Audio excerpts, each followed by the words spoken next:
On August 28, 2015, I, Philip Van Muskoten, Jordan Wilkins, and Caleb Chaffins all had the pleasure to go to Farmers Feed Mill located here in Litchfield and interview our 2nd Congressional District Representative, Brett Guthrie.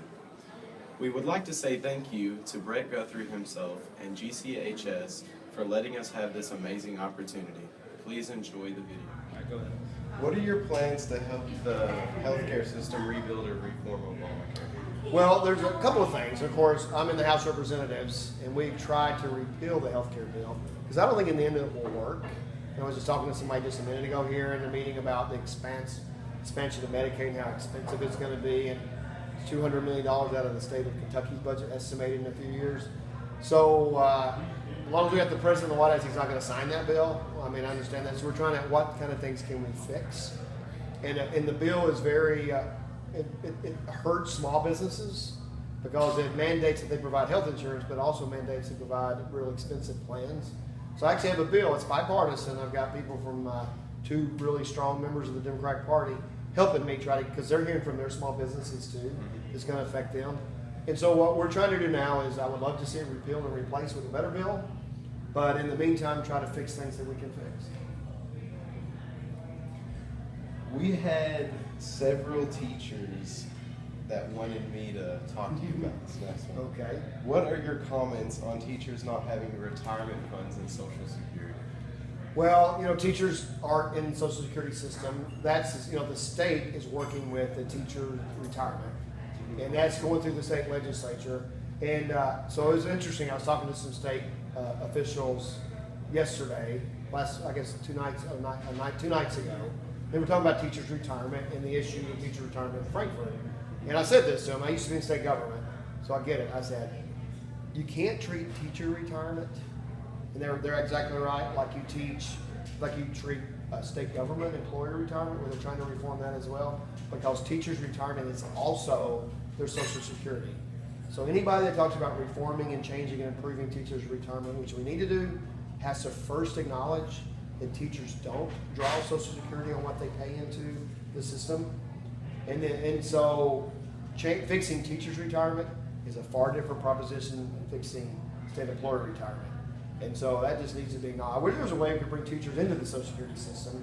When Kentucky made that decision, it was a Kentucky decision driven by, I assume, teachers back in 1984. It wasn't a good decision. Teachers, I wish we're already in the Social Security. All the problems will be taken care of. But in the meantime, we need to reform our Social Security system also and make provisions that teachers can, if they work outside of the teachers' system and paying Social Security, they should be able to draw off of it. What would you like to see the next president do? Well, I think we need to address, there's 2 things. So I'm going to say one thing domestic and one thing foreign. I guess if you say the one thing, I think we need to destroy ISIS in the Middle East and ensure that we have safety and security and stability in the Middle East, and make sure we protect our friend Israel. Because Israel is our friend there, and they're a democracy. There are not many democracies there. And we need to put them first and foremost in our foreign policy in the destruction of the Islamic State. Who wants to create a caliph? They want a caliphate with a caliph and put Sharia law in a vast part of the Middle East. And then, as they say, they're not going to stop till they're in New York and have their flag on the White House. So they're real. The president calls them a JV team. He said they're non-Islamic. They're almost all people who follow Islam do not believe what they believe, but they believe what they believe because they are Islamic, and they're not a JV team. So we need to be aware of that. If you're not aware of that, you can't fight them. So that's first and foremost. I think the most over that, safety and security in the Middle East, and then for our long-term stability economically, is to deal with our debt deficit. So to me, the next president's domestic responsibility is to make sure we get the rising costs of, I'm a baby boomer. Baby boomers retiring. I'm the end of it, so I'm not to retirement age yet. But when I hit 65, and it's not that long, unfortunately, it's not that 14 years from now, Medicare goes bankrupt, and Social Security is on its path to bankrupt. So we need to shore it up for people who plan their retirements around it, and fix it for people coming in the future. To expand on what you said about the Middle East, how do you feel about the Christians being persecuted? Well, we need to give refugee status. There are people who live in Bowling today who came from Iraq on refugee status, and people are being persecuted solely because they're Christian. I mean, there are people in Syria sects in Syria that still speak Aramaic, which is the language Jesus spoke. I've been doing it for 2,000 years, and we need to protect them, and we need to let them come here and have the refugee status. I think that's proper use of the refugee part of our immigration system. A little history question here. This is on the Armenian Christians in Turkey. Well, that's something we talk about a lot. It comes up quite a bit. Yeah, what's your? Are you Armenian? You have Armenian No, heritage? I have friends that I've gained trust from that do live in Russia that are Christians, and they're from Armenia, and they fled from there to go to Russia because that was the only safe place for them for the most part. Yeah. Yeah, what happened it's 100 years ago, Yeah. and I think that what we just need to do is now, this day, today, is recognize that happened to them.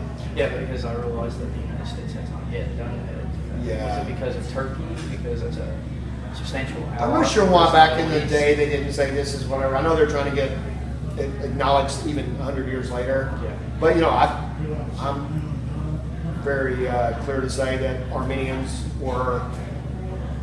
the Turks did do horrible things to the Armenians. And so yeah.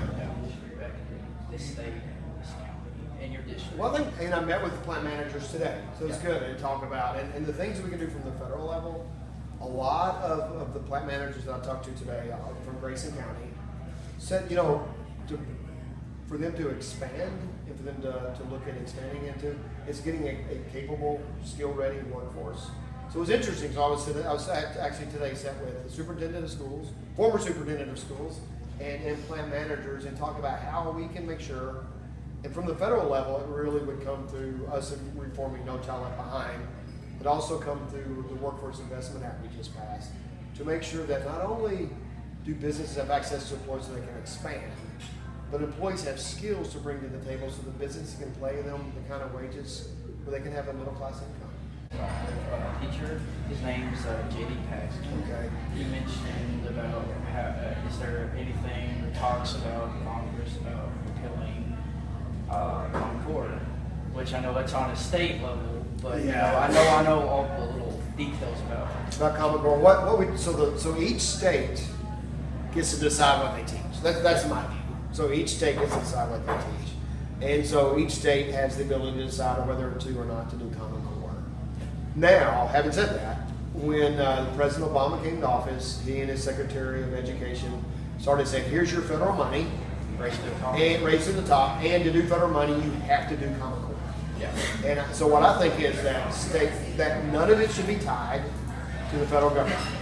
The federal government should not require, and that's why I voted for a law that we passed out of the House, sitting in the Senate, to say you cannot use Common Core for federal funding. Now, some people in the House wanted to ban, as you said, Common Core. So my view of it is that's a decision made for Frankfurt. And some people say, I'm not going to vote for the bill because I want to ban Common Core. And I said, well, do you believe that the federal government should tell states what to teach? And he said, no. And I said, well, if you tell them what not to teach, aren't you also telling them what they can teach? I mean, if you tell them what not to. So from the federal perspective, I am for we cannot mandate Common Core and let people in Frankfurt make the decision, and at the school board level, what they're going to teach. Thank you. We got probably one more. We got one more. This is from a teacher that I had. His name's Mr. Howe. He's a math teacher at the high school. I asked him, what would he want to say to you? He asked me, how can we limit civilians purchasing drones? He's worried that because of domestic terrorism and the threat that ISIS is in this nation, he's worried that they can purchase drones and arm them, and then attack anything. That's just like with any kind of thing that can be a weapon. Drones are relatively new, and quite honest, Congress hasn't caught up with the technology, with the laws and the regulations with drones. And it's something that I don't have all the details to give already. How do we prevent people from having drones? We see drones flying around airports that cause trouble. And so that's something we have to sit down and figure out how we're going to sort it out. Drones are something that's kind of come on the military developed them to use in the Middle East. Now people are talking about using them for package delivery, to flying over and showing and just using it for spying. Not spying in terms of like legal spying, but it's spying just like I want to look and see what my neighbor's doing. And so eavesdropping.